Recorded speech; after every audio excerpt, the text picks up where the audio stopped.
À l'heure du déjeuner de Florence Jenner Metz, Marie d'Orléans, aux éditions Calicéphale.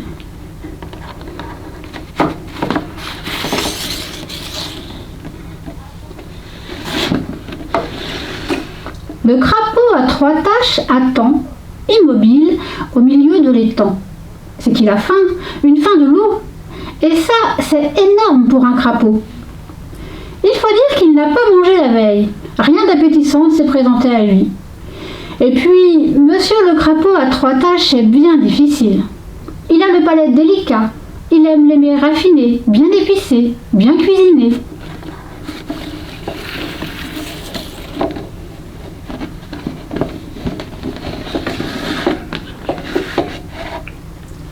Voilà que vrombit non loin de lui un moustique aux ailes finement ciselées. Le crapaud ne bouge pas. Seuls ses yeux se balancent. Gauche, droite, gauche, et gloups, il le gobe.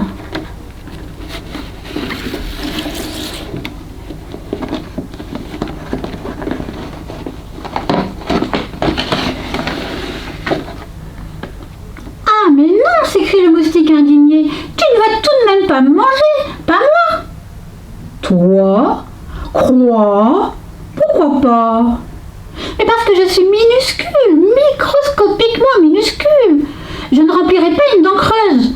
Pour ton estomac, il te faut un repas bien plus copieux. Quoi? Et quoi? Va donc boulotter les œufs de la caille. Ils sont onctueux à souhait. Crémeux au palais. Un vrai régal pour un si fin gourmet. Quoi? Et pourquoi pas? Ma foi.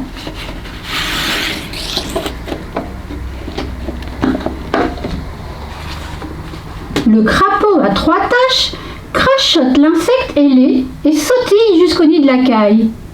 12 œufs dorés attendent là. C'est vrai qu'ils ont l'air appétissants.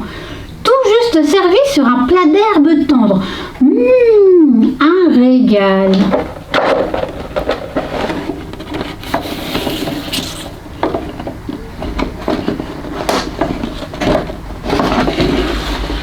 Ah, mais non, hurle la caille, tu ne vas tout de même pas croquer un œuf.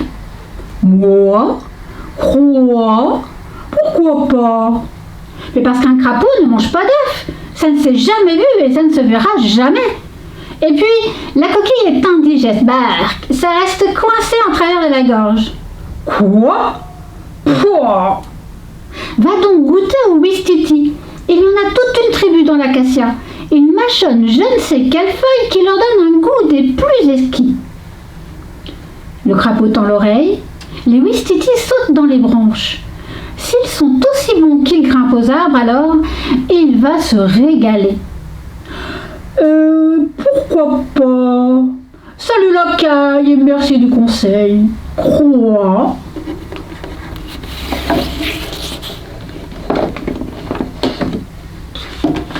En 2 bonds et 3 sauts, le crapaud à 3 taches parvient sur la première branche. Une tripotée de singes se balance nonchalamment de ci, de là.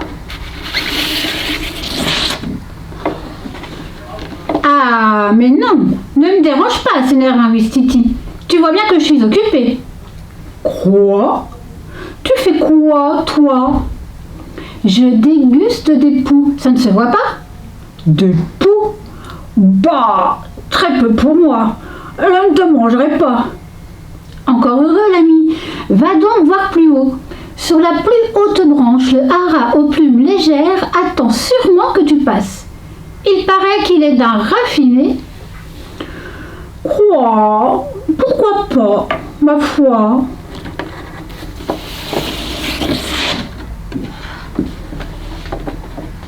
Le crapaud souffle.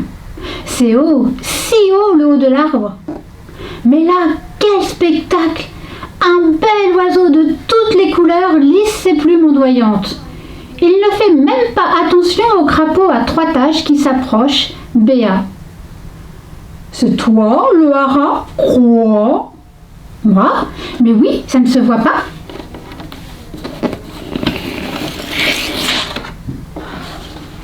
Ah, mais non, on le roi des oiseaux. Oust, du palais. Retourne du Tévien, petit batracien.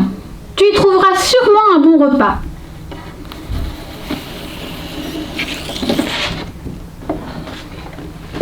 Et d'un coup d'aile, il fait redescendre l'indésirable, jusque dans l'eau trouble de l'étang.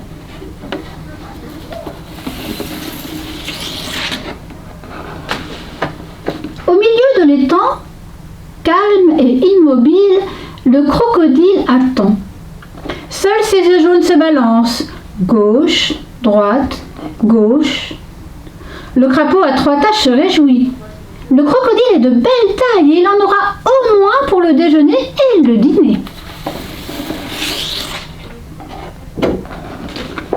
Quoi ? Dit-il en sautant devant lui. Quoi ? Répond tranquillement le crocodile. Tu permets que je te mange ? Manger ? Qui va manger ? Oh, quoi ? Et ce jour-là encore, le crapaud à 3 taches ne mangea pas.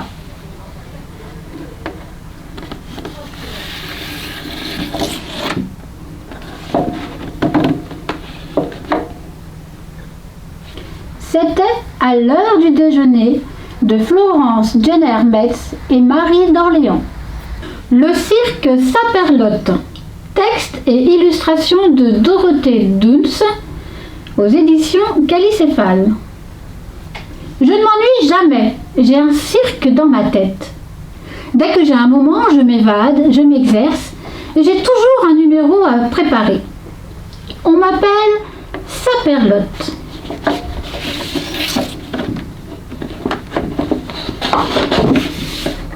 Mesdemoiselles, mesdames, messieurs, et vous les enfants, bienvenue dans mon petit cirque, bienvenue au cirque Saperlotte. Vous allez voir des numéros exceptionnels. Le dressage d'escampette, des acrobates extraordinaires, des tours de magie à vous couper le souffle. Mais tout d'abord, je dois vous présenter Filou et Marlou. Applaudissez-les fort, mesdemoiselles, mesdames, messieurs et les enfants. Et voici notre premier numéro. Mais que fait Marlou avec un si grand peigne ? Eh oui, il est en train de coiffer la queue d'Escampette, notre superbe jument alezane. C'est moi qui l'ai dressée. Elle m'obéit au doigt et à l'œil. Filou, chef pâtissier, lui offre un délicieux gâteau qu'il a spécialement préparé pour l'encourager.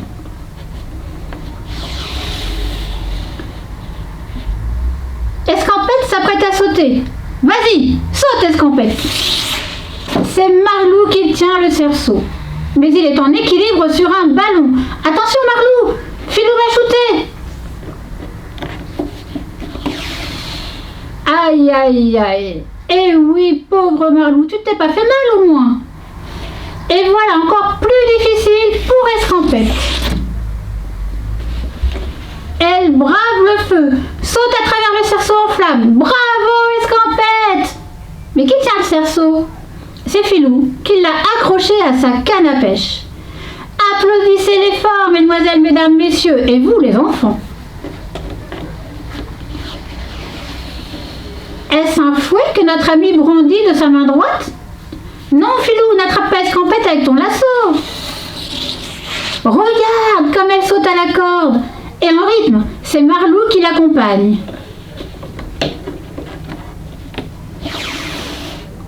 Et voilà notre homme qui porte une échelle. Où va-t-il? Oh, il emporte Filou qui semble en bien mauvaise posture. Escampette saute par-dessus la maison. Elle est surprenante, cette petite jument. Applaudissez-la. Filou donne un sucre à Lulu, notre chien savant.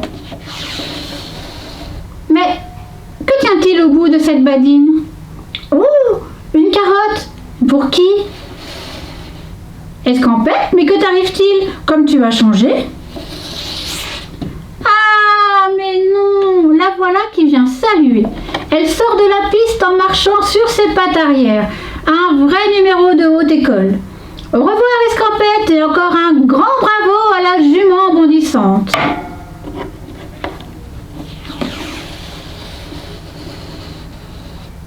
Attention, Lulu vient de sauter sur la bascule. Qui décolle? Une grenouille. Tiens, en voilà une autre. Et encore une, bien plus grande. Mais c'est Filou, il exécute un saut périlleux. Où va-t-il tomber?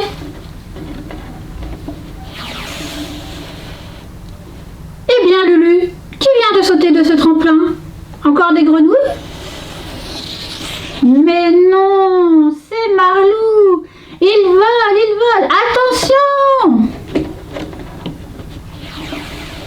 Mesdemoiselles, mesdames, messieurs, et vous les enfants, je vous demande le plus grand silence.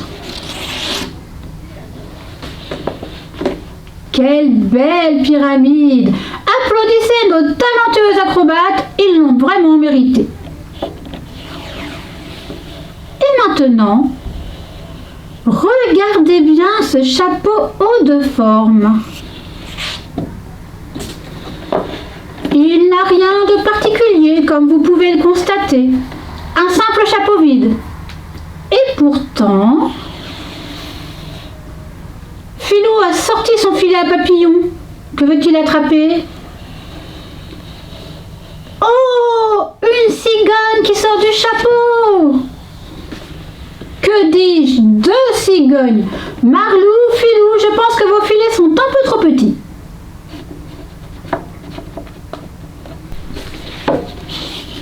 Mais que se passe-t-il? Pourquoi êtes-vous si effrayés? Ouvrez grand vos yeux. Eh oui, vous le voyez bien, un éléphant qui sort de mon chapeau.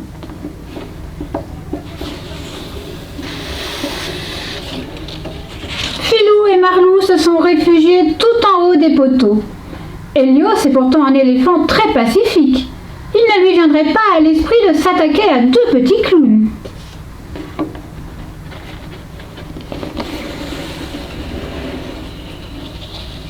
Hélios est caché derrière ce grand drap. Attention, je compte jusqu'à 3. 1, 2, 3. Hélios est devenu nain. Nous avons été heureux de partager ces moments avec vous et espérons vous revoir bientôt sous notre chapiteau pour une nouvelle représentation du cirque Saperlotte.